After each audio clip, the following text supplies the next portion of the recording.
महर्षि, वो पिछली बार आए थे विराट कोहली जी और अनुष्का जी जो क्रिकेट में होते, तो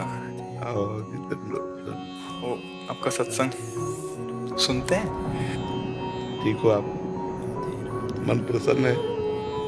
पिछली बार जब हम आए थे तो मन में कुछ सवाल थे और मुझे लगा कि पूछूंगी, लेकिन जो भी बैठा था वहाँ पे उन सब ने कुछ ना कुछ वैसा सवाल कर लिया था। और जब आपके पास आने का यहाँ पे हम बात कर रहे थे, मैं आपसे मन ही मन बात कर रही थी कि कुछ जो सवाल मेरे आ रहे थे। अगले दिन मैं एकांतिक वार्तालाप खोलती थी और कोई ना कोई वो सवाल पूछ रहा होता था। आप बस मुझे प्रेम भक्ति दे दो बस। नहीं, बहुत बहादुर हैं लोग। संसार का यह सम्मान प्राप्त होने पर ये भक्ति की तरफ मुड़ पाना बहुत कठिन होता है। हमें लगता है कि विशेष प्रभाव आपका इनके ऊपर भक्ति कब पड़ेगा। कुछ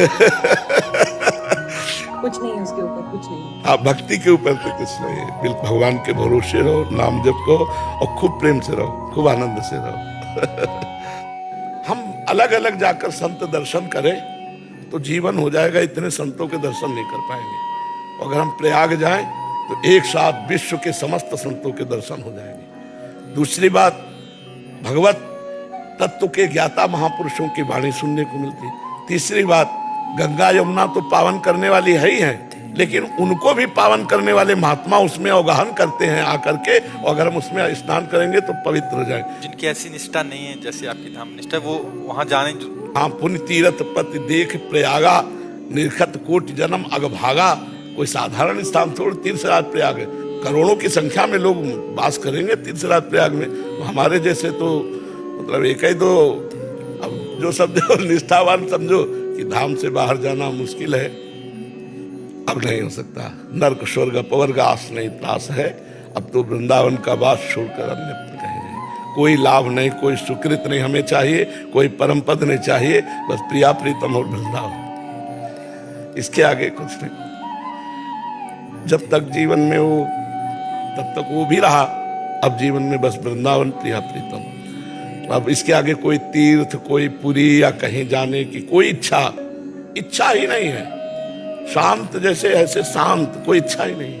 तो भगवान के द्वारा दी हुई स्थिति है। पूज्य महाराज जी, मैं पिछले कुछ समय से सिख मर्यादा अनुसार वाहिगुरु नाम के जाप में प्रयासरत हूँ। गुरुवाणी अनुसार हुक्म है, गुरु ग्रंथ जी मान्यो प्रकट गुरा के देह। महाराज जी, नाम जप करते समय जैसे मैं आपको गुरु साक्षात प्रकट रूप में महसूस करता हूँ, वैसे गुरु ग्रंथ साहिब जी को साक्षात गुरु प्रकट रूप में अनुभव नहीं कर पाता। कृपया मेरा मार्गदर्शन करें। तो प्रकट रूप आप मांस के पिंड को देखकर गुरु मान रहे हो? नहीं, मांस का पिंड देखा इसलिए ज्यादा श्रद्धा हो रही है। मांस के पिंड के अंदर जो तत्व है वो वाणी जी में भी विराजमान है, गुरु वाणी में वो विराजमान है। तत्व वाणी जी में विराजमान है, वो यहाँ भी है। और देह ये तुम्हें दिखाई दे रहा है, इसलिए हम लोग आकार में फंसे हैं, इसलिए वाणी के स्वरूप को हम गुरु मानने में वो भाव नहीं ला पा रहे। तो आपको आकार में जल्दी श्रद्धा हो जाएगी, क्योंकि आकार में फंसे ना। वाणी आकार रूप तो है नहीं, शब्दाकार रूप है।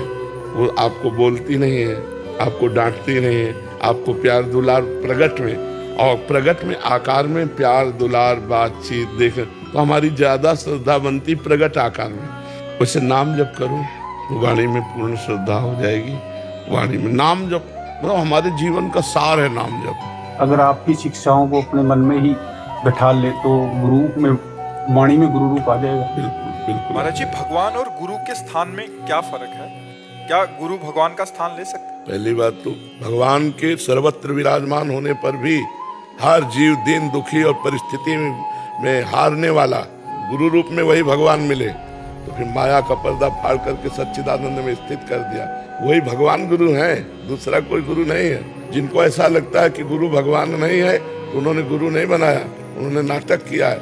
सदगुरु कोई व्यक्ति होता है, भगवान ही तो होते हैं, पर भगवान के रूप में सबके हृदय में बैठे हैं, लेकिन समस्त जीव चराचर दुखी है। लेकिन जब भगवान गुरु रूप में आ जाते हैं तो जीव का परम कल्याण कर देते हैं। आपके शब्दों में जो था कि क्या गुरु भगवान की जगह ले सकते हैं? अरे गुरु भगवान से बड़े हैं। भगवान कह रहे हैं, मोते हैं अधिक गुरु जी जानी। भगवान ने गुरु बनाया। संदीपनी जी, वशिष्ठ जी बैठ करके उपदेश कर रहे हैं, भगवान शिष्य बने बैठे हैं। जो गुरु शब्द है वो भगवान से भी बढ़कर। मेरे जीवन में बहुत कुछ हुआ है कि किन्ने जादू टोना कर दिया, मेरे पत्नी पर किए गए। तो हम पहली बात तो कहते हैं कि यदि तुम नाम जप करते हो तो तुम्हारे ऊपर कोई जादू कर दे, ऐसा पैदा नहीं हुआ। नहीं भारत का किसी भी जादूगर, किसी भी टोना, किसी तांत्रिक को बोलो हमारा प्रेमानंद नाम मोबाइल में फोटो होगी, वही फोटो से तंत्र कर दे।